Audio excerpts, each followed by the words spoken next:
Boom boom boom. यूबो जो पूरे आसमान में लड़ रहा था धीरे धीरे आसमान में फैल गया और बिल्कुल साफ स्काई में कुछ शानदार रंग ऐड कर दिया। ये बीस्ट, इसकी स्ट्रेंथ कितनी टायरानिकल है, ब्लैक फेस टाइगर ने व्हाइट क्रेन के अटैक को हैंडल करते हुए गाली देते हुए कहा। हालांकि वो ब्लैक फेस टाइगर और स्कार वुल्फ तीनों 2 स्टार डोसियन के लेट स्टेज के पावरफुल एक्सपर्ट्स थे, लेकिन सिटी लॉर्ड्स मैंशन के सामने खड़े डजन्स एलीट्स भी कोई कम नहीं थे। बई हे की स्ट्रेंथ उन दोनों के बराबर थी और वो भी 2 स्टार डोसियन लेट स्टेज में था।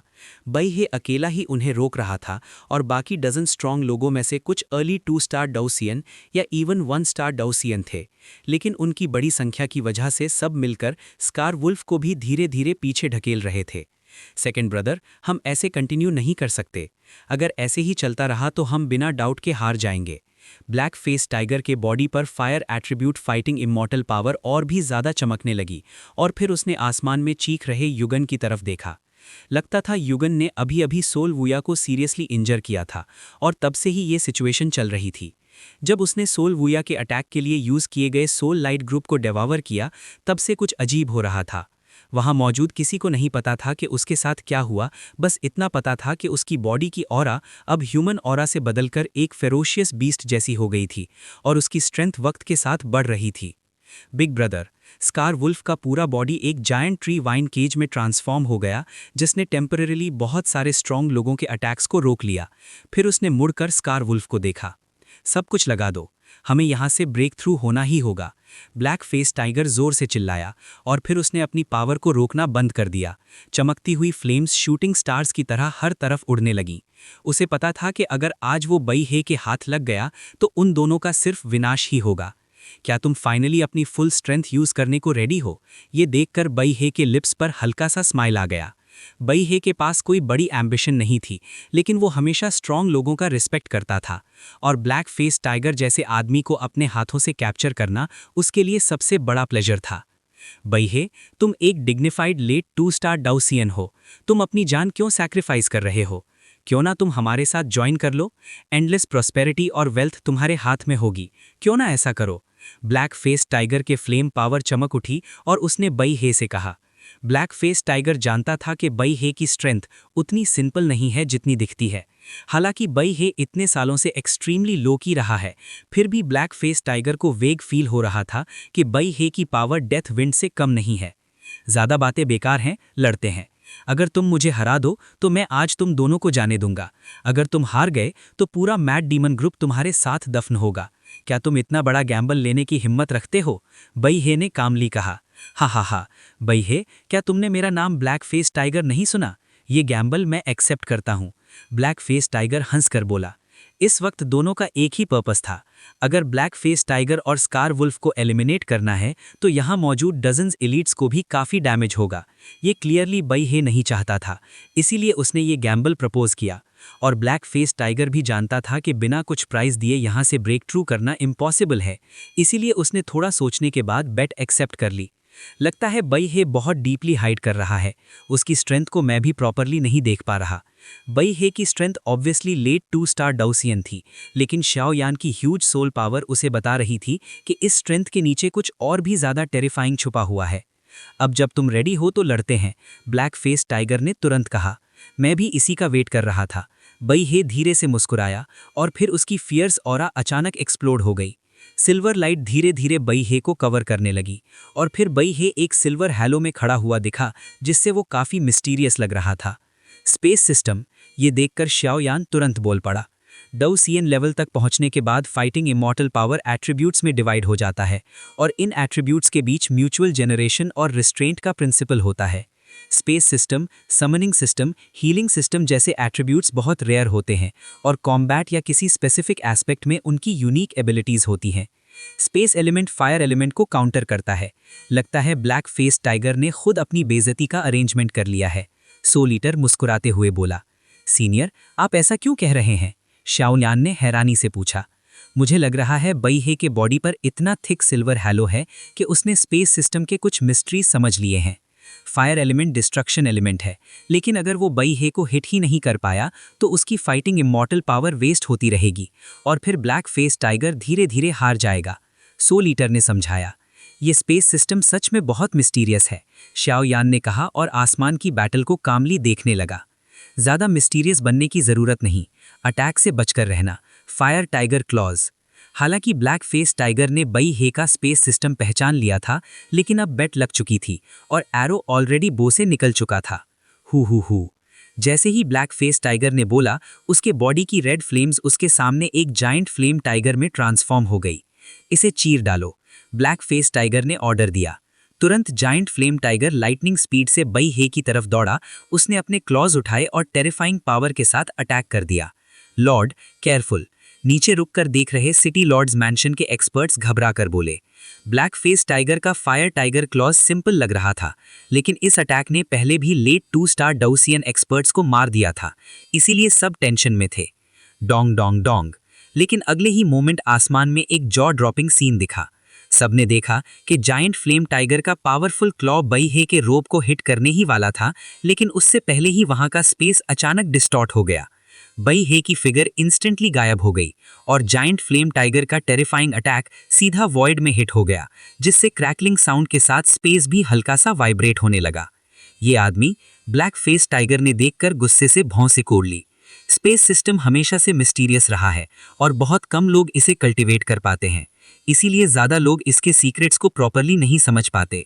लेकिन ब्लैक फेस टाइगर को स्ट्रांगली फील हो रहा था कि अगर ऐसे ही चलता रहा तो जब उसकी फाइटिंग ची ऑलमोस्ट खत्म हो जाएगी तब वो डेफिनेटली हार जाएगा। आज मुझे सिटी लॉर्ड ने ऑर्डर दिया है कि पोर्टल को साफ करूं। अब तुम्हें तुम्हारे ही अटैक का टेस्ट चखाता हूं। थोड़ी देर बाद बई हे की आवाज़ सुनाई दी। फिर जायंट फ्लेम टाइगर के सामने का स्पेस डिस्टॉर्ट हुआ और एक क्लॉ जो बिल्कुल जायंट फ्लेम टाइगर के अटैक जैसा ही था, सीधा फ्लेम जायंट टाइगर के बॉडी पर लग गया। ये कैसे पॉसिबल है? इतना क्लोज रेंज अटैक फील करते ही ब्लैक फेस टाइगर का फेस पहली बार अगली हो गया। उस मोमेंट उसे समझ आ गया कि बई हे शायद डेथ विंड जितना पावरफुल ना हो, लेकिन उसकी real combat power death wind के बराबर या उससे भी ज्यादा हो सकती है। Shibu Shibu. Fleming giant tiger के अटैक जैसा ही एक अटैक वॉइड से इमर्ज हुआ और फिर बिना कोई ट्रेस छोड़े सीधा उस पर हिट हो गया। हु। फ्लेम जाइंट एक एनर्जी बॉडी था जो ब्लैक फेस टाइगर ने अपनी फाइटिंग इमॉर्टल्स पावर से कंडेंस किया था। इतना टिरानिकल ब्लो लगने पर वो दिल चीर देने वाली रोड निकालने लगा। उसका एनर्जी फैंटम भी धीरे धीरे ज्यादा स्कैटर्ड होने लगा, जैसे वो कभी भी डिसअपियर हो सकता हो। इसे तोड़ दो। बाई ही भी जानता था कि ये फ्लेमिंग जायंट टाइगर कोई छोटी चीज नहीं है, इसलिए वो नेचुरली उसे मौका नहीं देना चाहता था।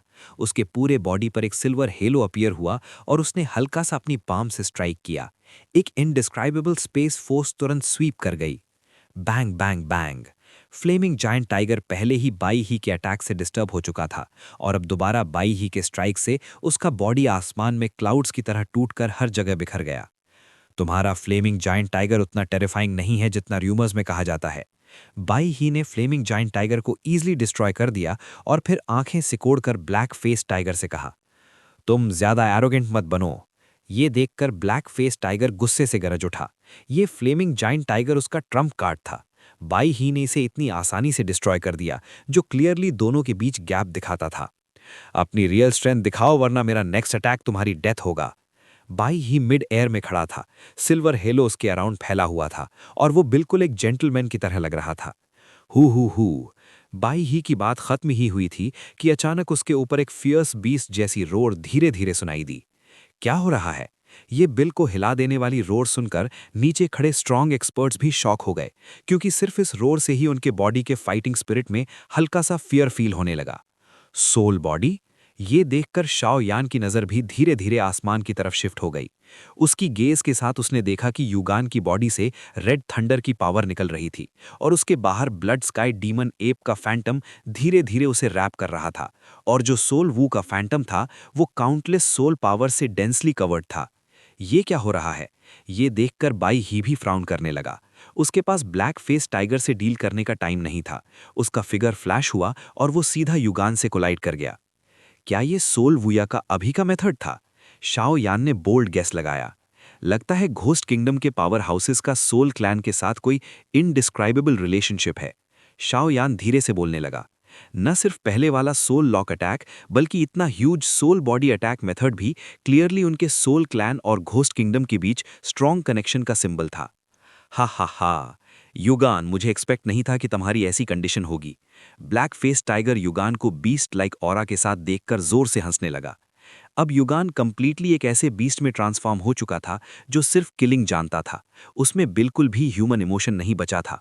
वो ब्लड स्काई डीमन द्वारा काउंटर अटैक हो चुका था और उसके साथ इतनी huge soul body power add होने के बाद उसकी स्ट्रेंथ 3 स्टार 2 सियान अर्ली स्टेज तक पहुंच चुकी थी। और ये नॉर्मल 3 स्टार 2 सियान अर्ली स्टेज नहीं था, उसके पास फाइटिंग स्पिरिट की पावर भी थी और सोल बॉडी का नरिशमेंट भी। अगर ये सिचुएशन प्रॉपरली हैंडल नहीं हुई तो शायद बाई ही भी यहीं गिर सकता था। ब्लैक फेस टाइगर इतना जल्दी खुश मत हो। सब लोग इन्हें मेरे साथ एंगेज करो, मैं युगान को हैंडल करता हूं। बाई ही ने कहा और उसके अराउंड का सिल्वर स्पेस पावर धीरे धीरे फ्लिकर करने लगा। हु। जब बाई ही आसमान में उस पर अटैक करने आया, युगान ने बिल्कुल भी डिफेंस नहीं किया और बाई ही का स्पेस पावर सीधा उसके फैंटम पर हिट हो गया। Bang bang bang. Flaming giant tiger पहले ही बाई ही के अटैक से डिस्टर्ब हो चुका था और अब दोबारा बाई ही के स्ट्राइक से उसका बॉडी आसमान में क्लाउड्स की तरह टूटकर हर जगह बिखर गया। कितनी टफ डिफेंस है। बाई ही तुरंत पीछे हट गया और युगान से डिस्टेंस बना लिया और सोचने लगा कि इससे कैसे डील करें। बाई ही का अभी का अटैक वीक नहीं था। स्पेस पावर के साथ वो इजीली कुछ स्ट्रॉन्ग एक्सपर्ट्स को हैंडल कर सकता था, लेकिन ब्लड स्काई डीमन एप की एक्सट्रीमली टफ स्किन ने बाई ही को शॉक कर दिया। हु। बाई ही को रिट्रीट करते देखकर युगान भी पीछे नहीं रहा। वो सोल बीस्ट की तरह रेज में गरज उठा और अपनी पाम उठाकर उस जगह पर स्ट्राइक की जहां बाई ही पहले था। तुरंत एक terrifying red thunder beam void को क्रॉस करता हुआ बाई ही पर अटैक कर गया। ये बुरा हुआ, बाई ही अभी अभी रिट्रीट हुआ था और वीक मोमेंट में था। इस वक्त अटैक को हैंडल करना ऑलमोस्ट इम्पॉसिबल था। बुम बुम बुम। बाई ही एक बैटल हार्डेंड एक्सपर्ट था।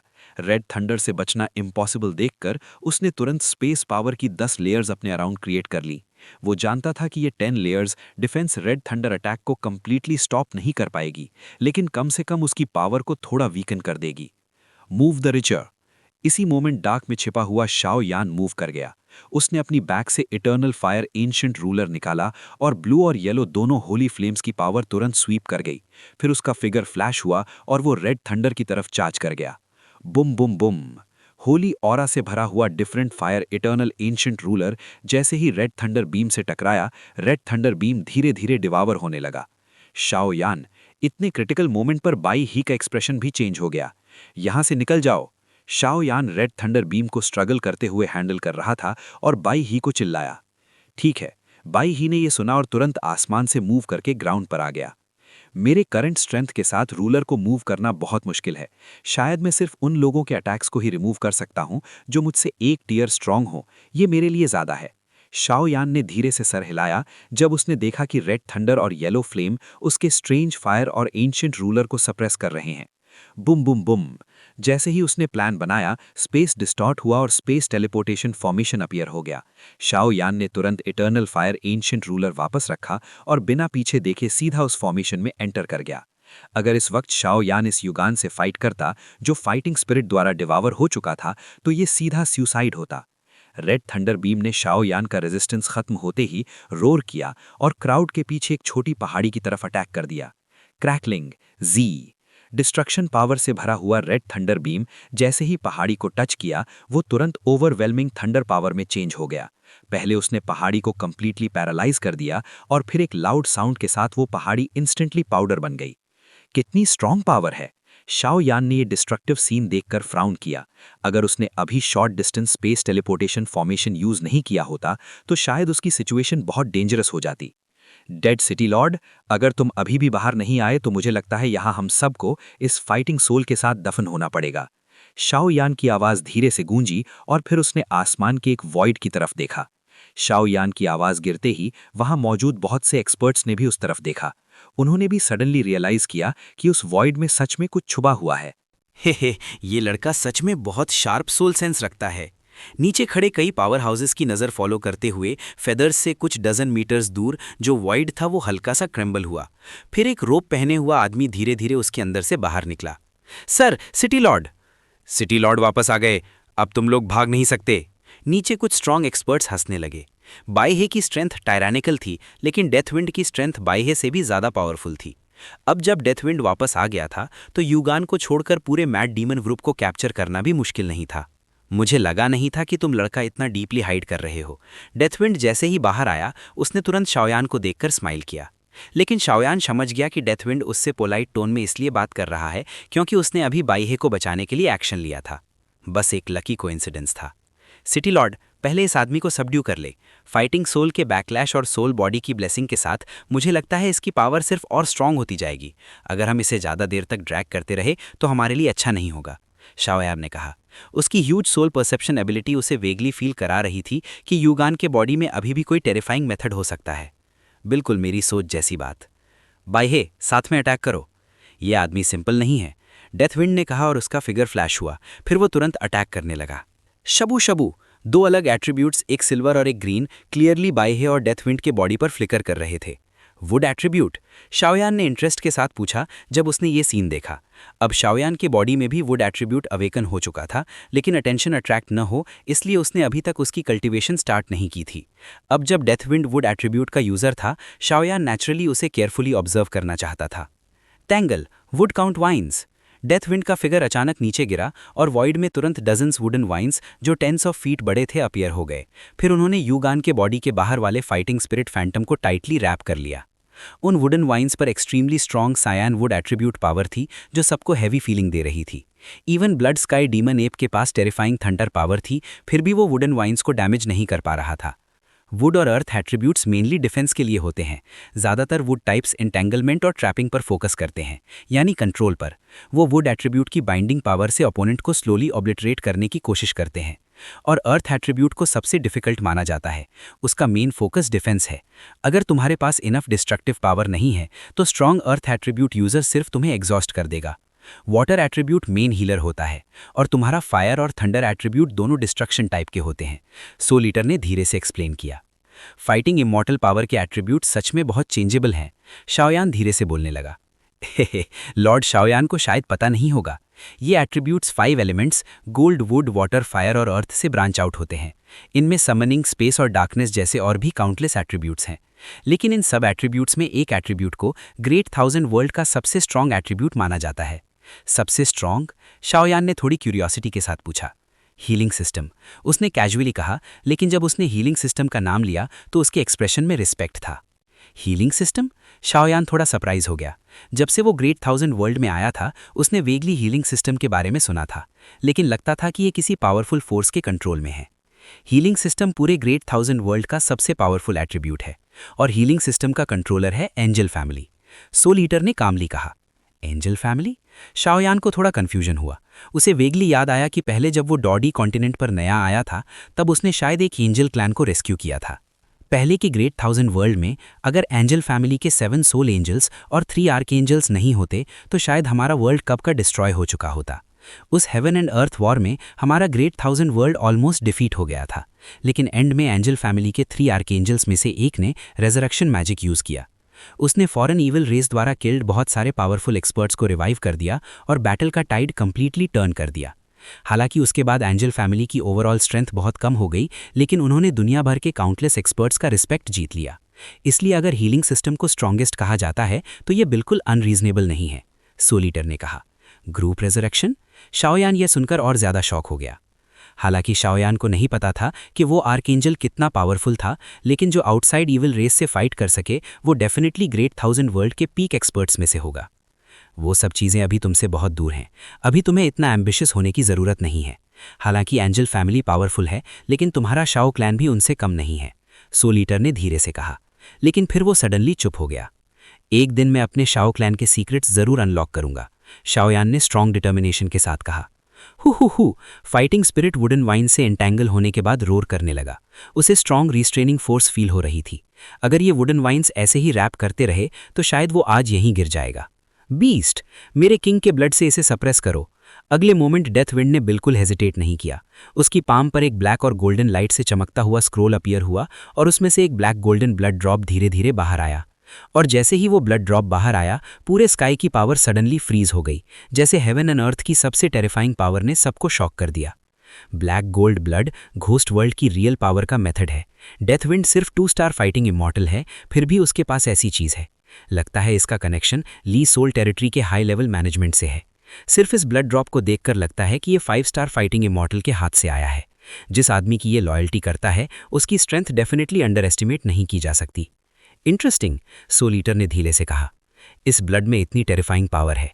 शाओयान ने उस ब्लैक गोल्डन ब्लड ड्रॉप को देखा और उसके हार्ट में स्ट्रॉन्ग अनईजीनेस फील होने लगी। नीचे खड़े सराउंडिंग पावर हाउसेस सब एक घुटने पर झुक गए उस ब्लड ड्रॉप के सामने। नहीं, मेरा बॉडी ओबे नहीं कर रहा। अगले मोमेंट शाओयान के भी नीज सॉफ्ट हो गए और वो भी ऑलमोस्ट नील करने वाला था। शबू शबू, इसी क्रिटिकल मोमेंट पर शाओयान के फोरहेड पर जो शाओ क्लैन टैटू था उसके अराउंड ब्लैक मार्क से हल्का सा पावर रिलीज हुआ। उस टाइनी पावर ने instantly black gold blood drop की कोएर्शन को कंप्लीटली वाइप कर दिया।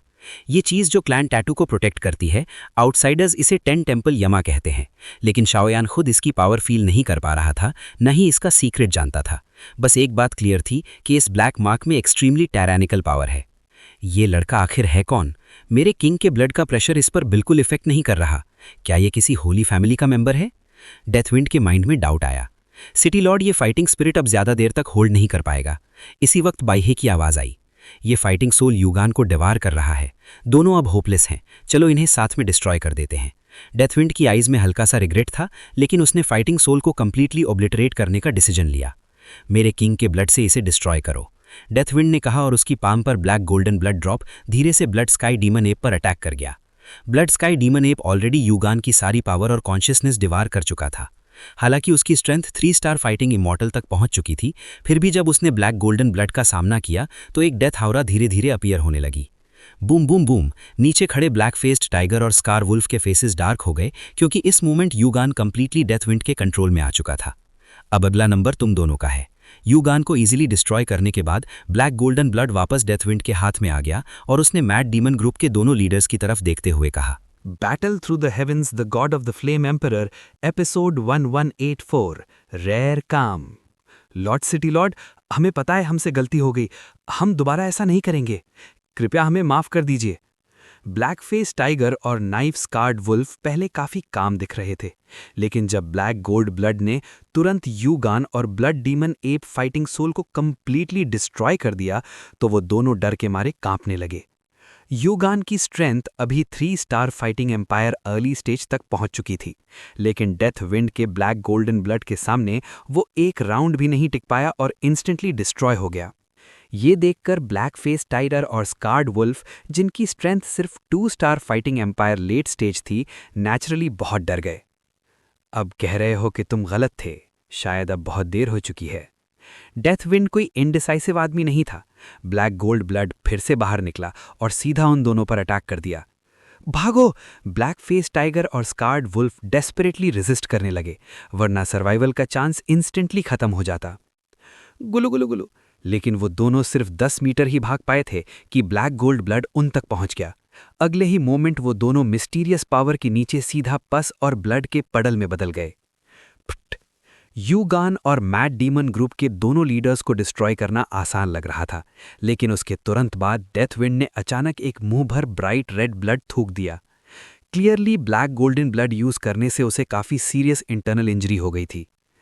बाय मैड डीमंस और यू फैमिली को भी नहीं छोड़ा जाएगा। थोड़ा डेथविंड ने बोलते ही उसका बॉडी वीक हो गया। मास्टर शाओयान, आप लोग वापस चले जाओ, बाकी सब हम हैंडल कर लेंगे। बायहे ने स्माइल के साथ कहा। ठीक है। शाओयान और डेथविंड ने एक दूसरे को देखा और फिर दोनों घोस्ट किंग सिटी की तरफ वापस चल पड़े। कुछ दिनों में इस मिशन का पर्सन इंचार्ज यहां आएगा, तब मैं तुम्हें इन्फॉर्म कर दूंगा। घोस्ट किंग सिटी पहुंचते ही डेथविंड ने अचानक कहा, ये कुछ हीलिंग मेडिसिनल पिल्स हैं। शाओयान ने तुरंत कुछ हाई क्वालिटी मेडिसिनल पिल्स निकाले और बिना हेजिटेट किए सीधा अपने इन की तरफ चला गया। ये लड़का भी। डेथविंड ने देखा और पोलाइट होने की जरूरत नहीं समझी। उसने पिल्स ले लिए और अपने मैंशन की तरफ चला गया। उसे तुरंत अपनी ब्रीदिंग और इंजरीज एडजस्ट करनी थी, वरना वो किसी डार्क अटैक का शिकार हो सकता था। युगान की प्लान के फेल होने के बाद मैड डीमन ग्रुप और यू फैमिली को बायहे और उसके लोगों ने सीक्रेटली अप्रूव कर दिया। यू फैमिली की एम्बिशंस बहुत बड़ी थी, तो उनका ये एंड होना भी रीजनेबल है। बस अफसोस है कि अनडेड लीफ खो गया। क्रिंग फैमिली कंपाउंड के लिविंग रूम में खड़े क्रिंग मिंग ने धीरे से कहा, फादर, वो शाओयान। साइड में खड़े क्रिंगविन ने धीरे से बोला। क्लियरली क्रिंगविन का एटीट्यूड शाओयान के लिए ड्रास्टिकली चेंज हो गया था जब उसे पता चला कि शाओयान 3rd रैंक फार्मासिस्ट है। क्या गोल्डन ड्रैगन पॉन्ड में रहता है? उसे जाने दो। क्रिंग मिंग ने सर हिलाया। इतनी यंग एज में शाओयान का इतना पावरफुल होना क्लियरली दिखाता है कि उसका बैकग्राउंड और टैलेंट ऑर्डिनरी लोगों से बहुत ऊपर है। शाओयान ने एंट्रस्टेड मिशन एक्सेप्ट कर लिया है। लगता है इस बार हम साथ नहीं जा पाएंगे। तुम और क्रिंग तैयारी करो, तुम्हें भी बाहर जाकर ट्रेनिंग करनी चाहिए। डोंगजो कंपटीशन तुम्हारे लिए एक अच्छा स्टेज होगा। जब डोंगजो कंपटीशन खत्म हो जाएगा तो फैमिली हेड की पोजीशन नेचुरली तुम्हें मिल जाएगी, और क्रिंग की मैरिज भी उस वक्त तुम डिसाइड कर सकते हो। ठीक है। क्रिंग विन ये सुनकर बहुत खुश हो गया। वो जानता था कि क्रिंग इतनी मेहनत इसीलिए कर रही थी ताकि फैमिली अरेंज्ड मैरिज से बच सके, और उसके लिए स्ट्रांग होना जरूरी है। अब जब उनके फादर ने ये बात कही तो क्लियरली क्रिंग की मेहनत को रिस्पेक्ट मिल गया। क्रिंग विन को भी समझ आ गया कि क्रिंग का गोल फाइनली अचीव हो गया। इनके अंदर immortal leaves, sealed fighting skills और ड्रैगन गॉड ट्रांसफॉर्मेशन के फर्स्ट ट्रांसफॉर्मेशन के मटेरियल्स। अब सब कुछ तैयार है, बस ईस्ट विंड की कमी है। अनडेड लीफ की अभी जल्दी नहीं है। जब मैं फाइटिंग स्पिरिट डिवावर करूंगा तब शायद मैं फील कर पाऊंगा कि घोस्ट वर्ल्ड में अनडेड लीफ कहाँ है। ड्रैगन गॉड ट्रांसफॉर्मेशन का फर्स्ट ट्रांसफॉर्मेशन कल्टीवेट करना केयरलेस नहीं हो सकता। ये सिर्फ सीक्रेट में ही किया जा सकता है। अभी के लिए मुझे पहले सील्ड फाइटिंग स्किल कल्टीवेट करनी होगी। फ्यूचर में ये मुझसे स्ट्रोंगर एक्सपर्ट्स को हैंडल करने के लिए काफ़ी इंपॉर्टेंट होगा। शाओयान बेड पर बैठकर क्वाइटली सोच रहा था। Sealed fighting skill. थोड़ी देर सोचने के बाद शाओयान ने हेजिटेट नहीं किया। उसने अपनी पाम वेव की और वो स्क्रोल जो उसने हैमर मर्सनरी ग्रुप के लीडर से लिया था धीरे से अपीयर हो गया। सील्ड फाइटिंग स्किल जैसे ही अपीयर हुआ, एक डैजलिंग रेड लाइट पूरे रूम में फैल गई।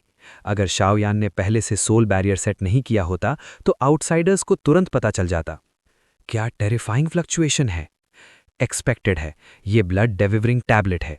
शाओयान ने स्क्रोल को टाइटली पकड़ते हुए स्माइल किया। इस सील्ड फाइटिंग स्किल का पोटेंशियल एंडलेस है, क्योंकि ये कल्टीवेटर की स्ट्रेंथ के साथ इंप्रूव होता है। चलो खोल कर देखते हैं। शाओयान ने तुरंत स्क्रोल खोलने का डिसीजन लिया। भूम भूम भूम भूम। जैसे ही उसकी सोल पावर हेडलाइट को टच हुई, उसकी soul power instantly bloody red light द्वारा डिवावर होने लगी। ये क्या हो रहा है? Soul devouring blood tablet soul power को सप्रेस करता है। अगर तुम सोल पावर से इसके सीक्रेट्स एक्सप्लोर करोगे तो वो सीधा डेथ जैसा है, सोल ईटर ने डिस्गस्टेड वॉइस में कहा। अच्छा, क्लियरली उसने जल्दी में गलती कर दी। किसी भी चीज को हैंडल करते समय हार्ड और सॉफ्ट दोनों मेथड्स यूज करने चाहिए, सोल ईटर ने फिर कहा। Hard, soft? सोचते हुए शाओयान ने धीरे से सांस ली। सेंगयान, होली फ्लेम?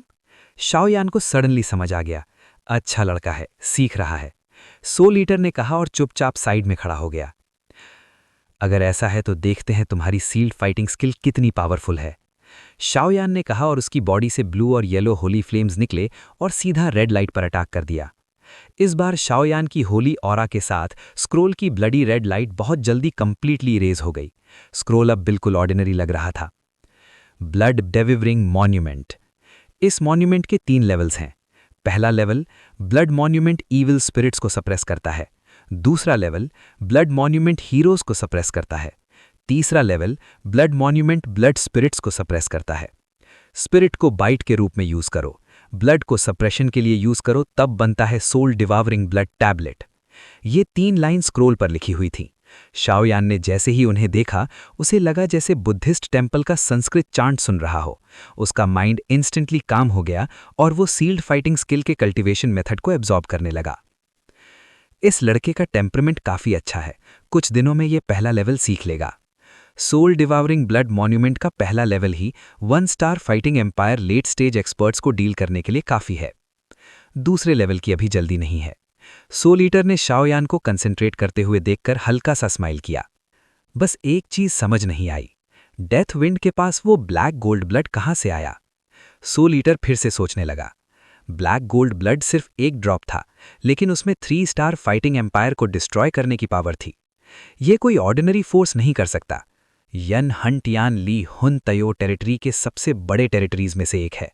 लगता है डोंगजो ट्रिप में मुझे कुछ पुराने एक्वेंटेंसेस मिल सकते हैं। लगता है मेरा प्लान शुरू करने का टाइम आ गया है, सोल ईटर ने कहा। उसके बाद सोल ईटर टैलिस्मैन और ब्लड रिवर बेल से ईयरी लाइट बीम्स निकलने लगीं और धीरे धीरे डांस करने लगीं। शाओयान के स्किल इन्फॉर्मेशन को ऑर्गेनाइज करो और घोस्ट किंग सिटी का ये चैप्टर यहीं एंड होता है। बैटल थ्रू द हेवेंस की god, the flame emperor, episode 1185 Hawkeye squad आ चुकी है। 10 दिन पल भर जैसे बीत गए। इन 10 दिनों में शाओयन बिल्कुल घर से बंद होकर रहने जैसा जीवन जी रहा था। रोज के खाने के अलावा वो खुद को कमरे में बंद करके सील फाइटिंग स्किल को समझने और प्रैक्टिस करने में लगा हुआ था। इस सील फाइटिंग स्किल की डिफिकल्टी काफी ज्यादा थी, लेकिन मेहनत कभी बेकार नहीं जाती। शाओयन की अपनी समझ और सोल ईटर के लॉर्ड की छुपी मदद से 10 दिन के अंदर शाओयन ने successfully soul eater blood tablet का पहला लेवल मास्टर कर लिया।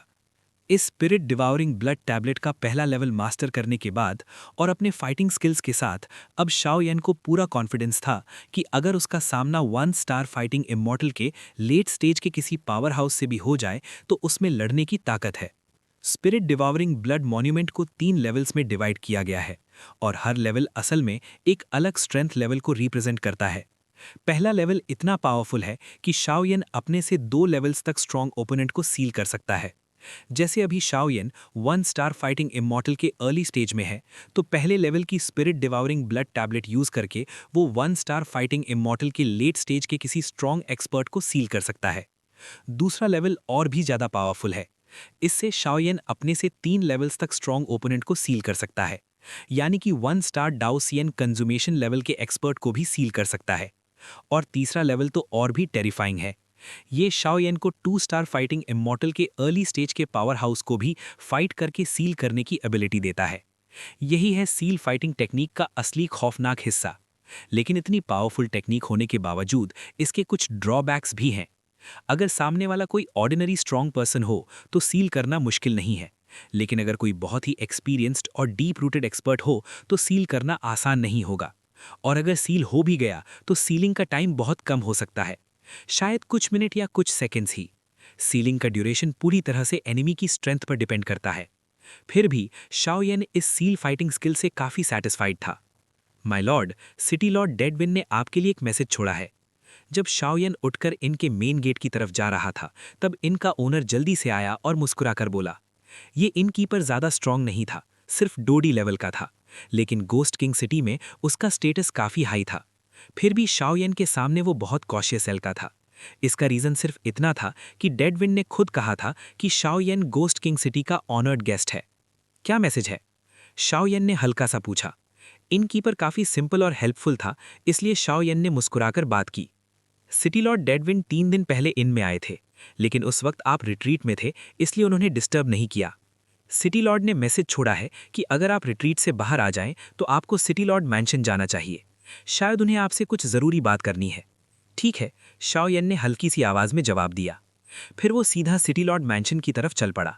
बिना ज्यादा सोचे के ही उसे अंदाजा हो गया था कि शायद ड्रैगन ब्लड क्रिस्टल के ऑक्शन के पीछे जो पावर हाउस था वो आ चुका है। सच कहें तो शाओयन भी थोड़ा एक्साइटेड था।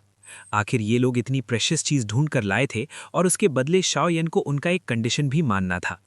और सबसे इंपॉर्टेंट बात यह थी कि गोस्ट किंग सिटी से डोंगजू तक का सफर काफी लंबा था। अगर शाओयन अकेला ट्रैवल करता तो उसकी आइडेंटिटी रिवील होने का रिस्क था, लेकिन अगर ये लोग साथ हों तो शाओयन को भी कोई प्रॉब्लम नहीं थी। City Lord mention. हाँ, ये 3rd rank emperor level pharmacist भी हद से ज्यादा एरोगेंट है। हमें जल्दी है और इस इंपॉर्टेंट टाइम पर वो रिट्रीट में चला गया। अगर वो जल्दी बाहर नहीं आता तो क्या हमें उसका वेट ही करना पड़ेगा? सिटी लॉर्ड मैंशन के लिविंग रूम में 4 लोग खड़े थे। उनमें से 2 डेडविंड और बायहा थे, और उनके सामने एक खूबसूरत सी यंग वुमन खड़ी थी जो थोड़ी गुस्से में बोल रही थी। उसकी बातों से क्लियरली पता चल रहा था कि वो शाओयन से काफी इरिटेटेड थी। शाओये, बदतमीजी मत करो। हमें डोंगजू जाना है और तुम्हें डोंगजू भेजना इस ट्रिप का एक रीजन भी है और हमारा अपना पर्पस भी है, इसलिए उस फार्मासिस्ट का वेट करना जरूरी है। साइड में खड़ा एक आदमी हंसकर बोला, लेकिन उसकी आवाज में प्यार भी था। क्लियरली उसका और यंग वुमन का रिलेशन काफी क्लोज था। सेकंड अंकल, अगर वो बंदा रिट्रीट में ही रहा तो? अगर वो सालों तक बाहर ही ना आए तो क्या हम उतना वेट करेंगे? लड़की ने थोड़ी नाराजगी से कहा। शाओये, ओल्ड फैंग के हिसाब से वो फार्मासिस्ट तुम्हारी ही एज का है, और इतनी यंग एज में अगर कोई 3rd rank emperor level pharmacist बन जाए तो उसका बैकग्राउंड हमारे से कम नहीं होगा। इसलिए ऐसी बातें सिर्फ प्राइवेट में ही बोलो, उनके सामने नहीं। क्योंकि जो चीज हमें चाहिए, अगर उस emperor rank 3rd grade pharmacist की सोल पावर का सपोर्ट ना हो तो हम शायद सिर्फ मौत की तरफ ही जाएंगे। ये कहते वक्त उसका एक्सप्रेशन सीरियस हो गया। जैसे ही उसने उस चीज का जिक्र किया, उसके चेहरे पर हल्की सी डर की झलक भी आई। समझ गई, इतना गुस्सा क्यों कर रहे हो? लड़की ने मुंह बनाया और बाहर भाग गई। ये लड़की भी ना, डेडविंड मुस्कुराया। बचपन से बहुत पैम्पर्ड है, पता नहीं ये उसके लिए ब्लेसिंग है या कर्स। आदमी ने भी हेल्पलेस टोन में कहा। ब्रदर यू, काफी सालों बाद मिल रहे हैं, तुम्हारी स्ट्रेंथ लगता है और बढ़ गई है। डेडविंड ने ध्यान से उस आदमी की ऑरा फील करते हुए कहा। उस आदमी का नाम यू यी फेंग था। वो अपने फैमिली का वैनगार्ड था। वैनगार्ड का मतलब होता है फैमिली के लिए डेंजरस मिशंस करना, विलेंस को एलिमिनेट करना, एंटीडोट्स ढूंढना और ऐसे काम करना। कुछ साल पहले वो 2 स्टार फाइटिंग इमॉर्टल था, लेकिन अब उसकी स्ट्रेंथ और भी ज्यादा हो चुकी थी। हमारा काम ही ऐसा है, साल भर लाइफ और डेथ के बीच चलना पड़ता है, इसलिए स्ट्रेंथ नेचुरली जल्दी बढ़ जाती है, यू यी फेंग ने कहा। ब्रदर यू, तुम्हारे बाकी लोग कहाँ हैं? ये जेड लेगेसी स्क्वाड काफी पावरफुल टीम थी। यू यी फेंग खुद 3 स्टार फाइटिंग इमॉर्टल था और टीम के ज्यादातर मेंबर्स 2 स्टार फाइटिंग इमॉर्टल्स थे। इस वजह से उनकी स्क्वाड की स्ट्रेंथ बहुत हाई थी। गोस्ट किंग सिटी में एंटर करते वक्त हमने अटेंशन अट्रैक्ट ना हो, इसलिए अलग अलग एंट्री की। अब सब लोग गोस्ट किंग सिटी में ही रुक रहे हैं। जैसे ही वो फार्मासिस्ट रिट्रीट से बाहर आएगा, हम तुरंत डोंगजू के लिए निकल सकते हैं, यू यी फेंग ने मुस्कुराकर कहा। अगर ऐसा है तो फिर वेट करते हैं, डेडविंड ने कहा। उसके बाद तीनों लिविंग रूम में बैठकर कैजुअल बातें करने लगे। मुझे तो यकीन ही नहीं होता कि एक 3rd rank emperor level alchemist इतना पावरफुल कैसे हो सकता है। यू शाओ ये सिटी लॉर्ड मैंशन से निकलते ही गुस्से में मटर कर रही थी, लेकिन सच ये था कि उसका फिगर काफी ग्रेसफुल था और उसकी स्नो वाइट स्किन बहुत अट्रैक्टिव थी। इसलिए गोस्ट किंग सिटी की स्ट्रीट्स में चलते वक्त काफी लोग उसे देख रहे थे। क्या देख रहे हो, ये लेडी? यू शाओये ने उन लोगों को गुस्से से देखा, लेकिन उनकी नजरों पर कंप्लेन करते वक्त उसने नोटिस नहीं किया कि सामने से एक आदमी आ रहा था। अय्या, देखकर नहीं चल सकते? अगले मोमेंट में वो सीधा उस आदमी से टकरा गई और हल्की सी चीख निकल गई। यू शाओये ने सर उठाकर गुस्से से देखा, लेकिन अगले ही सेकंड वो शॉक हो गई। उसके सामने एक आदमी खड़ा था जिसके गहरे रंग के प्यूपिल्स थे। उसकी पीठ पर एक बहुत बड़ा हैवी रूलर लटक रहा था, जो उसे एक हैवी और पावरफुल ऑरा दे रहा था। और सबसे ज्यादा शॉक यू शाओयन को उस आदमी की ऑरा से हुआ, क्योंकि उसकी प्रेजेंस ही उसके दिल में एक अजीब सी बेचैनी पैदा कर रही थी। ध्यान से। ये देखकर वो औरत सीधा उसके सीने से टकरा गई और फिर उसने उसे जोर से डांट दिया। शाओयान की आवाज कुछ डेसिबल और तेज हो गई। तुम यू शाओए पहली शाओयान को नोटिस ही नहीं कर पाई थी, क्योंकि आसपास के लोग उसे घूर रहे थे। हालांकि गलती उसकी थी, लेकिन शाओयान की डांट सुनकर वो थोड़ी नाराज हो गई। वो यू शाओए है, यू फैमिली की शान वाली यंग लेडी। कैसे कोई अनजान आदमी उसे इस तरह डांट सकता है? मुझे जाने दीजिए। अगले ही पल शाओयान ने सीधा कह दिया, बिना औरत की बात पर ध्यान दिए। लेकिन शाओयान थोड़ा हैरान भी था, क्योंकि इस जेड लीफलेट की strength actually 1 star fighting infinite के लेट स्टेज तक पहुंच चुकी थी और शाओयान उसके बॉडी से एक स्ट्रॉन्ग फ्लक्चुएशन महसूस कर रहा था। मेरे लिए रुकना। शाओयान की बात सुनकर यू शाओए शर्मा गई और काफी देर बाद ही वो कुछ बोल पाई। कुछ देर बाद शाओयान सीधा यू शाओए को बाईपास करके सिटी लॉर्ड्स मैंशन की तरफ चल दिया। ये बंदा एक्चुअली सिटी लॉर्ड्स मैंशन जा रहा है, मजा आएगा। यू शाओवे जैसे शाओयान को समझने का तरीका ढूंढ चुकी थी, वो धीरे से मुस्कुराई और भीड़ में घुलकर उसके पीछे सिटी लॉर्ड्स मैंशन की तरफ चल पड़ी। ये लड़की मेरे पीछे क्यों आ रही है? शाओयान की पावरफुल सोल पावर ने आसानी से महसूस कर लिया कि यू शाओवे उसका पीछा कर रही है और वो बोल पड़ा, इस औरत की ऑरा घोस्ट किंग सिटी की नहीं लगती। सोल ईटर ने कहा, ओ, घोस्ट किंग सिटी की नहीं? मेरी एज के आसपास ही लगती है, लेकिन उसकी strength already 1 star fighting infinite के लेट स्टेज तक पहुंच गई है। क्या ये? सोल ईटर की बात सुनकर शाओयान ने चुपचाप सिर हिलाया, जैसे उसे कुछ समझ आ गया हो। सिर्फ कुछ मिनट में शाओयान सिटी लॉर्ड्स मैंशन के मेन गेट पर पहुंच गया। मेन एंट्रेंस के ऊपर 3 बड़े शानदार शब्द लिखे थे, सिटी लॉर्ड्स मैंशन। गेट पर पेट्रोल करते हुए सोल्जर्स भी इधर उधर आ जा रहे थे। सर शाओयान? शाओयान जैसे ही गेट पर दिखा, एक सोल्जर तुरंत मुस्कुराते हुए उसके पास आया। बटलर मू, क्या सिटी लॉर्ड अंदर हैं? शाओयान ने बटलर मू को देखकर हंसकर पूछा। बटलर मू का सिटी लॉर्ड्स मैंशन में काफी ऊंचा स्टेटस था। बाई है और ली चिन के बाद वो सबसे इंपॉर्टेंट था और पूरे मैंशन की देखरेख करता था। सिटी लॉर्ड इस वक्त स्टडी रूम में है। वो काफी देर से आपका इंतजार कर रहे हैं। बटलर मू धीरे से मुस्कुराते हुए बोला। तो बटलर मू, आपको तकलीफ होगी रास्ता दिखाने में। शाओयान भी मुस्कुराया। ये तो मेरा सम्मान है, बटलर मू ने कहा और चलने ही वाला था कि अचानक एक गुस्से भरी आवाज सुनाई दी। बटलर मुंह, ये आदमी मुझे छेड़ने की कोशिश कर रहा था, इसे तुरंत पकड़ो। ये? अगले ही पल बटलर मुंह का चेहरा जो अभी तक मुस्कुरा रहा था, अचानक बहुत खराब हो गया। क्योंकि जो औरत बोल रही थी वो भी एक पावरफुल शख्स थी, और शाओयान इतनी कम एज में 3rd ग्रेड इंपीरियल फार्मासिस्ट बन चुका था। अगर उसके पीछे कोई स्ट्रॉन्ग बैकग्राउंड ना हो तो कोई भी इस बात पर यकीन नहीं करेगा। इस वजह से बटलर मुंह के लिए सिचुएशन संभालना मुश्किल हो गया। क्या बात है स्टीवर्ड मुंह, क्या मेरी बात का कोई वैल्यू नहीं? बटलर मुंह को कुछ समझ ना आते देख यू शाओवे बेचैनी से कहने लगी। छोड़ो बटलर मुंह, मैं खुद ही अंदर चला जाता हूं। शाओयान ने यू शाओवे की तरफ देखा, धीरे से सिर हिलाया और बटलर मुंह से कहा। फिर वो सीधा सिटी लॉर्ड्स मैंशन के अंदर स्टडी रूम की तरफ चल दिया। मैं आपको बाद में मिलता हूं सर। थोड़ी देर सोचने के बाद बटलर मुंह ने आखिरकार शाओयान का साथ देने का फैसला कर लिया। सिर्फ 3rd rank imperial rank pharmacist का टाइटल ही काफी था सबको डराने के लिए। मैं इतने गुस्से में हूं कि एक छोटा सा हाउसकीपर भी मेरी बात नहीं सुन रहा। बाद में मैं अंकल फंगफंग से कहकर तुम्हें जरूर निकलवा दूंगी। बटलर मुंह, वो अभी वाली घमंडी औरत कौन थी? शाओयान ने मुस्कुराकर पूछा। वो लड़की यू फैमिली से है, और इस बार जो टीम तुम्हें डोंगजू तक एस्कॉर्ट करेगी उसका एक हिस्सा भी है। सिटी लॉर्ड के हिसाब से वो लोग तुम्हें सेफली डोंगजू तक ले जाएंगे, और तुम्हें बस रास्ते में उनके कुछ सोल पावर प्रॉब्लम सॉल्व करने होंगे। बटलर मुंह मुस्कुराते हुए बोला। You family? शाओयान ने धीरे से दोहराया। यू फैमिली पूरे डोंगजू में काफी मशहूर है, तुम उनकी स्ट्रेंथ और ट्रस्ट पर भरोसा कर सकते हो। ठीक है, शाओयान ने हल्का सा सिर हिलाया। सर, सिटी लॉर्ड आगे हैं, मुझे कुछ काम है, मैं अब चलता हूं। थोड़ी देर बाद बटलर मुंह शाओयान को स्टडी के पास लाया और वापस चला गया। बटलर मुंह के जाते ही शाओयान स्टडी की तरफ बढ़ गया। Knock knock knock. दरवाजे पर हल्की नॉक की आवाज आई। अंदर आओ। अंदर से एक भारी आवाज आई। सिटी लॉर्ड का इंटरेस्ट तो काफी गहरा लगता है। शाओयान ने दरवाजा खोला और अंदर गया। उसने देखा डेथ फेंग एक पुरानी पीली शीप स्किन स्क्रोल को बड़े ध्यान से देख रहा था। शाओयान, तुम बाहर आ गए? शाओयान को देखकर डेथ फेंग खुश हो गया और उसने स्क्रोल साइड में रख दिया। कुछ दिन पहले मैं अपनी बॉडी की ऑरा एडजस्ट कर रहा था और गलती से थोड़ा ज्यादा टाइम के लिए बंद हो गया। सिटी लॉर्ड, मुझे उम्मीद है, लेकिन डेथ फेंग ने उसे बीच में ही रोक दिया। कोई बात नहीं, अब जब तुम बाहर आ गए हो मैं तुम्हें उनसे मिलवाता हूं। वो लोग जल्दी में है, अगर सब ठीक रहा तो हम लोग आज दोपहर ही निकल जाएंगे। डेथ फेंग ने कहा और शाओयान को यू फैमिली के रेजिडेंस की तरफ ले गया। Second uncle? यू शाओवे आज हर जगह टकराकर वापस आकर अपने सेकंड अंकल से शिकायत करने लगी। शाओवे, क्या हुआ? इतनी उदास क्यों हो? किसने परेशान किया? आज बाहर एक लड़का मिला जो बिल्कुल भी तमीज नहीं जानता। हालांकि गलती मेरी थी कि मैं उससे टकरा गई, लेकिन उसने बिना सोचे मुझे डांट दिया। मैं ये यू फैमिली नहीं है। तुम्हारे 3rd ब्रदर ने मुझे तुम्हें बाहर लाने को इसलिए कहा था ताकि तुम्हारी घमंडी आदत थोड़ी कम हो।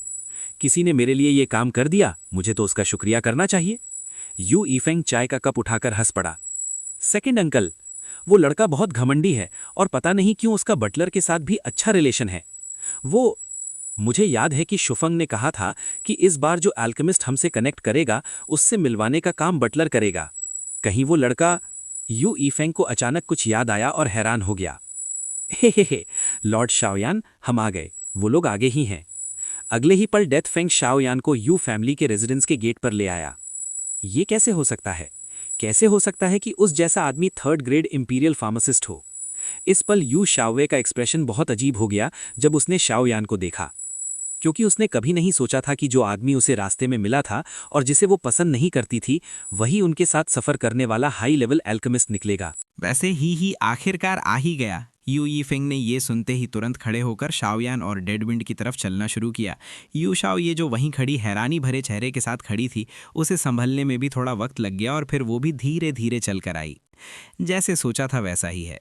शाओयान अभी कोर्टयार्ड में घुसा ही था। यू शाओ ये को देखते ही उसे समझ आ गया कि उसका पहले वाला गेस बिल्कुल सही था, इसलिए वो ज़्यादा हैरान नहीं हुआ। ब्रदर यू, मैं तुम्हें इंट्रोड्यूस कर देता हूँ।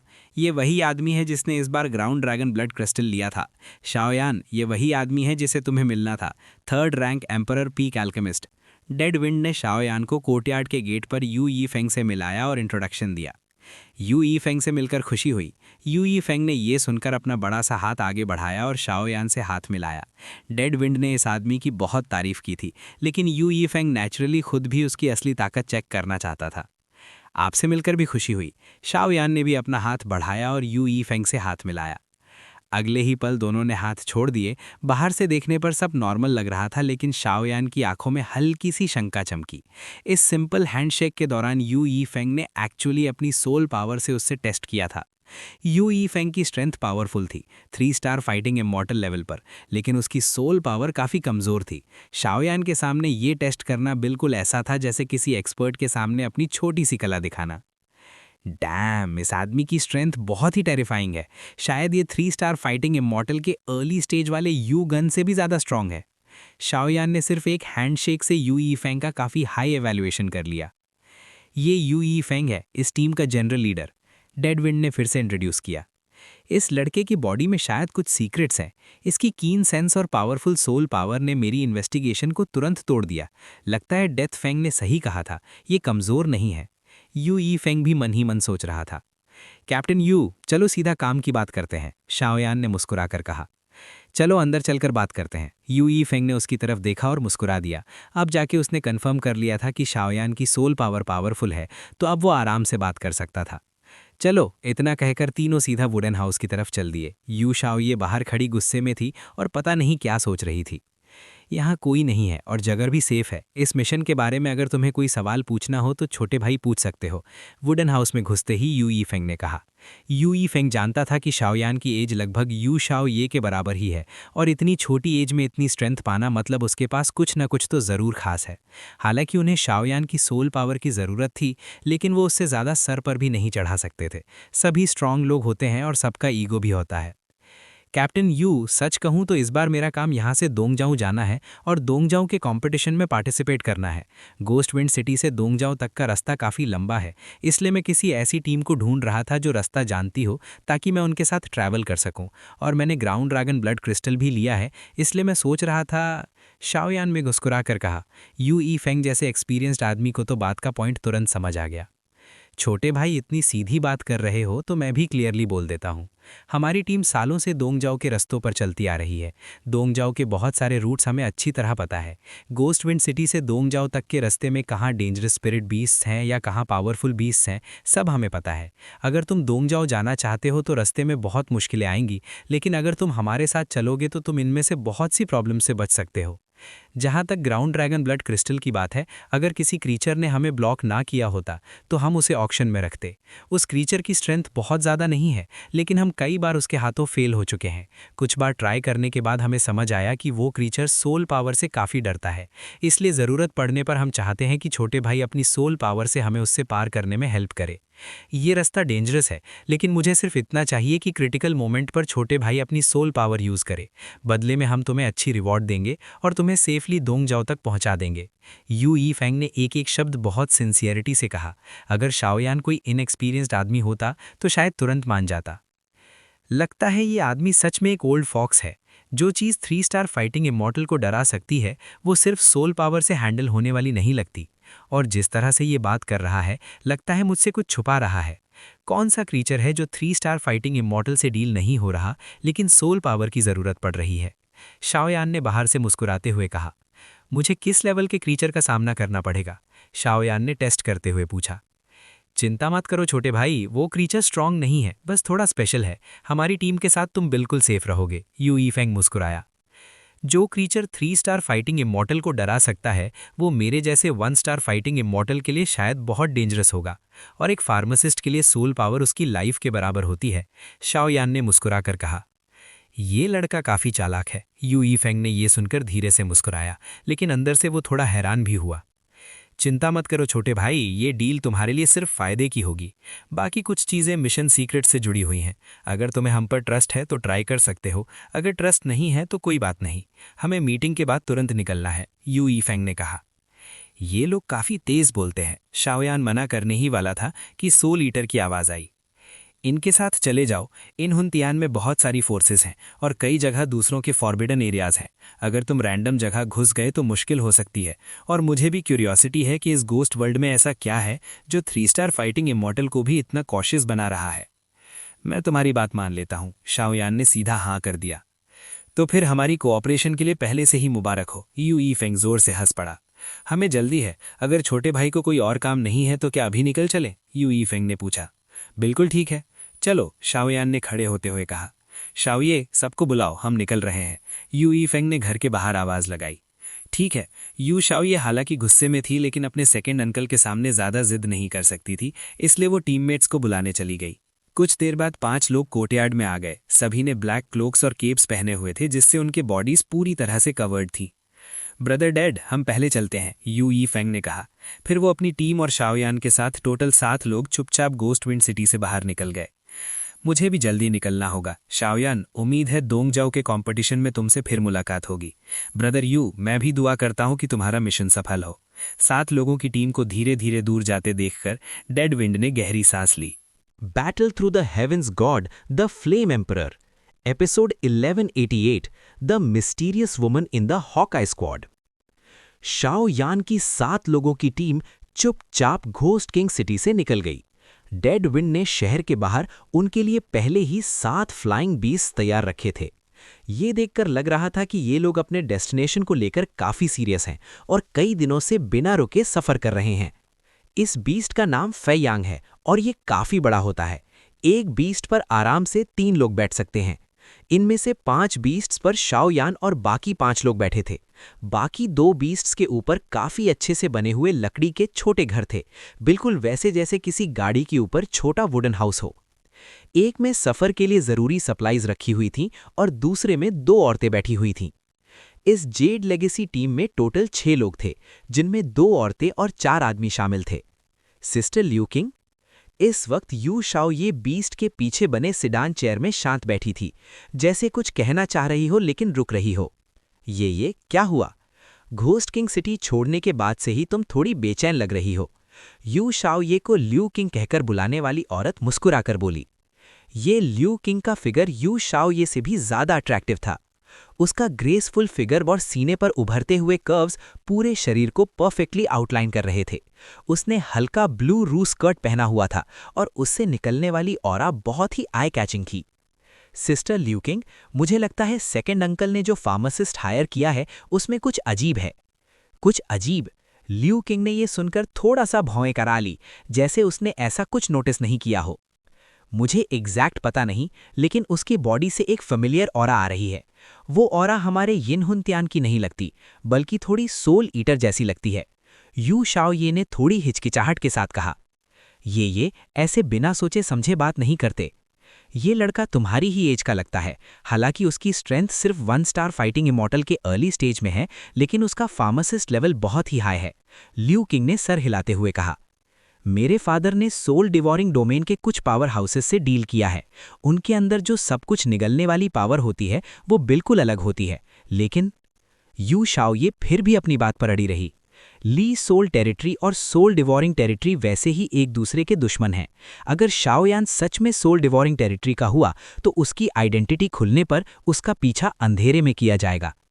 शायद तुम ज्यादा सोच रही हो। चलो एक एक स्टेप लेकर देखते हैं। अगर वो सच में सोल ईटर डोमेन से भी हुआ तो जब तक वो हमें उस क्रिएचर से डील करने में हेल्प करेगा, हमें बाकी बातों से कोई मतलब नहीं। आखिर हम सोल ईटर और ली सोल के बीच के झगड़े में नहीं पड़ना चाहते, ल्यू किंग ने कहा। ठीक है। यू शाओये ने ये कहकर धीरे से मुस्कुराया। फिर दोनों औरतें सिडान चेयर में बैठकर अपने छोटे छोटे सीक्रेट्स पर बात करने लगीं। क्या छोटे भाई, अभी तक ठीक हो? कुछ 1000 मीटर की हाइट पर हवा बहुत ठंडी और तेज थी। 5 डीमन बीस्ट्स धीरे धीरे 2 सिडान चेयर बीस्ट्स के आसपास घूम रहे थे। तब यू ये फैंग शाओयान के पास आया और पूछा, कोई प्रॉब्लम नहीं? शाओयान कोई नाजुक आदमी नहीं था, इसलिए इतना लंबा और बोरिंग सफर होने के बाद भी वो आराम से सह रहा था। लेकिन शाओयान ने नोटिस किया कि इस टीम में ल्यू किंग, जो यू शाओये के साथ थी, उसका स्टेटस काफी हाई लग रहा है। सफर के दौरान यू ये फैंग भी दोनों औरतों का थोड़ा खास ख्याल रख रहा था। शाओयान ने धीरे धीरे महसूस किया कि 3 स्टार फाइटिंग इमॉर्टल लेवल का यू ई फैंग भी ल्यू किंग से थोड़ा कॉशियस लग रहा है। शाओयान को लगने लगा कि शायद ये पूरी टीम असल में ल्यू किंग के लिए काम कर रही है। हालांकि ये सिर्फ शाओयान का गेस था, अभी तक कंफर्म नहीं हुआ था। इन कुछ दिनों के सफर में शाओयान ने टीम के मेंबर्स का डिस्ट्रीब्यूशन भी समझ लिया था। इस टीम में टोटल 6 लोग थे, जिनमें 2 औरतें और 4 आदमी शामिल थे। इन 4 में 3 2 स्टार फाइटिंग इमॉर्टल्स और 1 3 स्टार फाइटिंग इमॉर्टल था। इतनी स्ट्रॉन्ग लाइनअप से तो ज्यादातर एरियाज को आसानी से कंट्रोल किया जा सकता था। 3 2-स्टार फाइटिंग इमॉर्टल्स में से एक अर्थ एलिमेंट, एक वाटर एलिमेंट और एक थंडर एलिमेंट का था। लेकिन शाओ यान को सबसे ज्यादा हैरानी इस बात पर हुई कि यू यी फैंग खुद विंड एलिमेंट का 3-स्टार फाइटिंग इमॉर्टल था। अगर कोई टीम या मर्सनरी ग्रुप सालों तक ट्रेजर हंटिंग करता है तो अर्थ एट्रीब्यूट का मेंबर बहुत जरूरी होता है। अर्थ एट्रीब्यूट की डिफेंस एबिलिटी बहुत स्ट्रांग होती है। अगर टीम किसी बहुत पावरफुल एनिमी से टकरा जाए जिसे तुरंत हराना मुमकिन ना हो तो स्ट्रांग अर्थ फाइटिंग स्किल पूरी टीम के लिए टाइम खरीद सकती है। इसके अलावा एक और बहुत इंपॉर्टेंट चीज होती है, स्ट्रांग अर्थ एट्रीब्यूट वाले लोग लिसनिंग टू द रोड कर सकते हैं। लिसनिंग टू द रोड का मतलब होता है कि अर्थ एट्रीब्यूट वॉरियर जमीन के फ्लो और वाइब्रेशन को फील करके टीम को सही डायरेक्शन गाइड कर सकता है। ये टीम का कोर होता है क्योंकि सही रूट चूज करने से अननेसेसरी बैटल्स और प्रॉब्लम से बचा जा सकता है। दूसरा इंपॉर्टेंट मेंबर होता है water element fighting immortal. Water element gentle होता है, हालांकि उसकी डिफेंस ज्यादा स्ट्रांग नहीं होती, लेकिन उसमें हीलिंग एबिलिटी होती है। सफर के दौरान जब पिल्स खत्म हो जाएं तो वाटर एलिमेंट वॉरियर टॉक्सिन्स को कंट्रोल कर सकता है और टीम को थोड़ा विंडिक्टिव एनर्जी रिकवर करने में हेल्प कर सकता है। ये भी टीम का कोर पार्ट होता है। अर्थ एलिमेंट पाथ एक्सप्लोर करता है, वाटर एलिमेंट पॉइजन और रिकवरी हैंडल करता है और उसके बाद टीम का मेन बैटल कोर होता है पावरफुल डिस्ट्रॉयर जो अटैक करता है। यू यी फैंग की टीम में शाओ यान के हिसाब से सिर्फ 2 रियल कॉम्बैट डिस्ट्रॉयर्स थे और वो दोनों आदमी थे। अर्थ एलिमेंट पाथ एक्सप्लोर करता था, वाटर एलिमेंट पॉइजन और रिकवरी हैंडल करता था और बाकी 2 फाइटर्स थे 2-स्टार थंडर एलिमेंट और यू यी फैंग खुद विंड एलिमेंट का 3-स्टार फाइटिंग इमॉर्टल था। छोटे भाई, सफर काफी तेज चल रहा है, लेकिन सिर्फ एक दिन और। कल हम अगले छोटे विलेज तक पहुंच जाएंगे, वहां एक दिन रेस्ट कर सकते हैं। यू यी फैंग मुस्कुराया। हाँ, 5 दिन से बिना रुके सफर करना और वो भी हजारों मीटर की हाइट पर वाकई अनकंफर्टेबल था। लैंड मंकी, नीचे जाकर सिचुएशन चेक करो। अगले ही पल यू ये फैंग ने आगे चल रहे 3 लोगों में से एक को बुलाया। एक छोटा सा आदमी तुरंत शाओ यान की नजर में आया। ठीक है, लैंड मंकी ने तुरंत जवाब दिया और अपने डीमन बीस्ट को कंट्रोल करके जमीन की तरफ ले गया। ये लैंड मंकी ही टीम का अर्थ एलिमेंट एक्सपर्ट था जो रूट एक्सप्लोर करता था। सब लोग ब्लैक क्लोक्स पहने हुए थे, इसलिए शाओ यान उनके चेहरे या फीचर्स क्लियरली नहीं देख पा रहा था। गुडुंग, जमीन के पास पहुंचते ही लैंड मंकी ने अपनी टोपी उतारी और कान जमीन पर लगा लिए, जैसे कुछ सुन रहा हो। ये आसमान में होने के बावजूद अपनी पावरफुल सोल पावर की वजह से शाओ यान सब कुछ क्लियरली देख रहा था। ये इनका यूनिक स्किल है जिसे लिसनिंग टू द रोड कहते हैं। डूंग डूंग डूंग। कुछ देर बाद लैंड मंकी वापस खड़ा हुआ और डीमन बीस्ट पर बैठकर फिर आसमान में आ गया। उसने यू यी फैंग को देखकर मुस्कुराया। कैप्टन, हमारा रूट सही है। लगभग 20 मील के अंदर हम उस विलेज तक पहुंच जाएंगे। चलो फिर। सबने बहुत मेहनत की है। विलेज पहुंचकर सब एक दिन अच्छा रेस्ट करेंगे। यू यी फैंग ने बीस्ट्स को थोड़ा तेज चलने का सिग्नल दिया। इस सब के बाद शाओ यान की क्यूरियोसिटी इस टीम के लिए और बढ़ गई। हालांकि उसने कुछ भी जाहिर नहीं किया और सब लोग सीधा उस विलेज की तरफ बढ़ने लगे। लगभग 3 घंटे बाद सभी लोगों ने हजारों मीटर की हाइट पर एक पहाड़ी पर बनी हुई बिल्डिंग देखी और धीरे धीरे फ्लाइंग बीस्ट्स की हाइट कम कर दी। यहीं लैंड करते हैं। ये फ्लाइंग बीस्ट स्पेशली ट्रेंड है, इन्हें अभी वापस भेज देते हैं। यू यी फैंग ने जमीन पर पहुंचते ही कहा, ठीक है। सब लोग ये सुनकर बीस्ट की पीठ से नीचे कूद गए। ये फ्लाइंग बीस्ट स्पेशली ट्रेन किए गए थे। जरूरत पड़ने पर इन्हें समन किया जा सकता था। जब जरूरत ना हो तो इन्हें स्क्रोल के अंदर स्टोर किया जा सकता था, लेकिन इस स्क्रोल की भी एक टाइम लिमिट थी। फ्लाइंग बीस्ट सिर्फ 3 दिन तक ही उसमें रह सकता था, उससे ज्यादा नहीं। चलो अब पैदल चलते हैं। यू शाओयन ने धीरे से फ्लाइंग बीस्ट को स्क्रोल में डाला और कहा। सब लोग एक छोटी सी पहाड़ी पार करके दूर खड़े हुए। उन्होंने देखा कि उनसे 3 माइल से भी कम दूरी पर एक छोटा सा विलेज है। इस विलेज में इतना ज्यादा धुआं क्यों उठ रहा है? क्या ये लोग कोई पूजा या वर्शिप कर रहे हैं? लेकिन हम पहले भी यहाँ से गुजरे हैं और कभी ऐसी कोई ट्रेडिशन नहीं देखी। लैंड मंकी ने विलेज से उठते धुएं को देखकर कहा, कुकिंग स्मोक? लेकिन शाओयन का जो चेहरा पहले शांत था वो अचानक सीरियस हो गया। यहाँ आसपास खून की स्मेल आ रही है। अगले ही पल शाओयन ने सीरियस टोन में कहा, ओह। शाओयन की बात सुनकर 4 लोगों में से लैंड मंकी को छोड़कर बाकी तीनों ने उसकी तरफ अजीब नज़र से देखा। वाटर एलिमेंट वाले लोग स्मेल के लिए काफ़ी सेंसिटिव होते हैं, इसलिए उनका फील करना नॉर्मल था, और थंडर एलिमेंट और यू यी फैंग की स्ट्रॉन्ग स्ट्रेंथ की वजह से भी उनका फील करना नॉर्मल था। लेकिन शाओयन सिर्फ 1 स्टार फाइटिंग इमॉर्टल के अर्ली स्टेज में होते हुए भी ये स्मेल डिटेक्ट कर गया। इस बात ने सबको थोड़ा हैरान कर दिया। लगता है ये 3rd grade emperor rank pharmacist वाकई में कुछ खास एबिलिटी रखता है। कैप्टन यू, आप रुक क्यों गए? तभी पीछे से लियू किंग की घंटी जैसी मीठी आवाज आई। कुछ हुआ है लेकिन कोई बड़ी बात नहीं, यूई फंग ने मुस्कुराकर कहा। लगता है ये सब लोग सच में लियू किंग के लिए काम कर रहे हैं। लियू किंग और यूई फंग की बात सुनकर शाओयन का गैस और स्ट्रांग हो गया। सब लोग अलर्ट हो जाओ, चलो। यूई फंग सच में एक लीडर के लायक था। ऐसी सिचुएशन में भी वो पैनिक नहीं हुआ। धीरे से बोलकर वो सीधा विलेज की तरफ चल दिया। इस वक्त विलेज पूरी तरह अफरा तफरी में था। आग धीरे धीरे जल रही थी। कुछ लोग पागलों की तरह इधर उधर भाग रहे थे और विलेज के अंदर कुछ मिस्टीरियस लोग किसी से कुछ पूछताछ कर रहे थे। बोलो, आइस एंड फायर आइलैंड का लोकेशन कहाँ है? एक ब्लैक कपड़े पहने आदमी ने भागते हुए एक आदमी को पकड़कर गुस्से में पूछा। आइस फायर आइलैंड क्या है? मुझे नहीं पता। पकड़ा गया आदमी डर के मारे कांप रहा था। उसके बोलने से पहले ही उस मिस्टीरियस आदमी ने उसका गला काट दिया। उसकी सारी लाइफ फोर्स तुरंत खत्म हो गई। माय लॉर्ड, इस विलेज में लगभग 1000 लोगों से पूछताछ कर चुके हैं। किसी को भी आइस फायर आइलैंड का लोकेशन नहीं पता। कुछ देर बाद कुछ ब्लैक क्लोथ लोग उस आदमी के पास आए और रिस्पेक्ट से बोले, यहाँ का विलेज एल्डर कहाँ है? मिस्टीरियस आदमी ने ठंडी आवाज में पूछा। लगता है वो भाग गया। ये सुनकर बाकी लोग डर गए। बेकार लोग, जमीन को 3 फीट तक खोदना पड़े तो भी उसे ढूंढ कर लाओ। उसे ही आइस फायर आइलैंड का लोकेशन पता है, समझे? मिस्टीरियस आदमी ने गुस्से से कहा और सभी लोग बहुत रिस्पेक्ट से बोले और तुरंत अलग अलग डायरेक्शन में चले गए। सुस्सू। अगले ही पल उन सब लोगों की बॉडीज से हल्का सा लाइट निकला और सब एक साथ उस मिस्टीरियस आदमी की तरफ जमा होने लगा। उन लाइट्स में सोल पावर जैसी फ्लक्चुएशन थी। माय लॉर्ड, हमें बचाइए। जैसे ही शाओयन और उसकी टीम विलेज के नीचे पहुंची, एक बुजुर्ग आदमी घबराकर उनके पास भाग कर आया। बुजुर्ग का चेहरा घबराया हुआ था, कपड़े भी बिखरे हुए थे। साफ लग रहा था कि उसने अभी अभी कुछ भयानक देखा है। बाबा क्या हुआ? लैंड मंकी सबसे आगे बढ़कर पूछने लगा। यूई फंग की टीम पहले भी यहाँ से गुजरी थी, लेकिन विलेज के अंदर कभी नहीं गई थी, इसलिए यहाँ के लोगों को वो ज़्यादा नहीं जानते थे। माय लॉर्ड, प्लीज़ हमें बचाइए। बुजुर्ग की आंखें यूई फंग पर टिक गईं। यहाँ सब लोगों में से सिर्फ यूई फंग ही ऐसा था जिसे बुजुर्ग को एक पावरफुल ऑरा महसूस हो रहा था। क्या हुआ? यूई फंग ने पूछा। माय लॉर्ड, हमारा डेजर्टेड विलेज हमेशा शांत रहता था, लेकिन अभी कुछ मिस्टीरियस लोग आए और बिना वजह हमारे लोगों को मारने लगे। पता नहीं हमारा उनसे क्या दुश्मनी है। बुजुर्ग दुख से बोला। इस विलेज में ज़्यादा स्ट्रांग लोग नहीं थे, ज़्यादातर लोग ऑर्डिनरी फाइटर्स थे। ये बुजुर्ग खुद सिर्फ 4 स्टार फाइटिंग एम्परर था। उसे समझ नहीं आ रहा था कि इतने पावरफुल लोग उनके विलेज पर हमला क्यों कर रहे हैं। क्या तुमने किसी को ऑफेंड किया है? शाओयन ने पूछा। किसी को ऑफेंड? ये सुनकर बुजुर्ग ने आंखें घुमाई, जैसे कुछ कहना चाहता हो लेकिन रुक गया। सच बोलो वरना हमारे पास यहाँ टाइम वेस्ट करने का वक्त नहीं है, लैंड मंकी ने गुस्से में कहा और तुरंत समझ गया कि बुजुर्ग झूठ बोल रहा है। नहीं, हमारा डेजर्टेड विलेज कभी बाहर की दुनिया से कांटेक्ट में नहीं रहा। हम किसी को कैसे ऑफेंड कर सकते हैं? बुजुर्ग ने कंफ्यूज होने का नाटक किया। लगता है इस विलेज में कोई सीक्रेट है, शाओयन ने तुरंत अपने मन में सोचा। चलो इस विलेज को बाईपास करके निकलते हैं। यूई फंग ने बुजुर्ग की आंखों की हरकत देख ली थी, इसलिए उसने कहा और सब लोग आगे बढ़ने लगे। तुम लोग मत जाओ, रुको। बुजुर्ग ने घबराकर आवाज लगाई, लेकिन शाओयन और उसकी टीम बिना ध्यान दिए आगे बढ़ने लगी।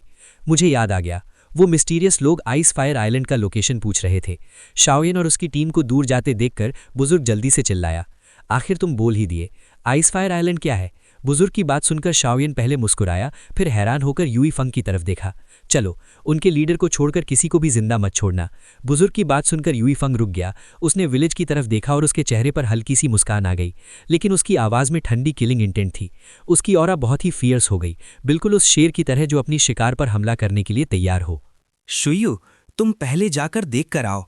याद रखना, सबसे पहले उनके लीडर को पकड़ना और उसे भागने मत देना। जैसे ही सब लोग आगे बढ़े, यूई फेंग ने तुरंत टीम के वाटर टाइप मेंबर से कहा। ठीक है।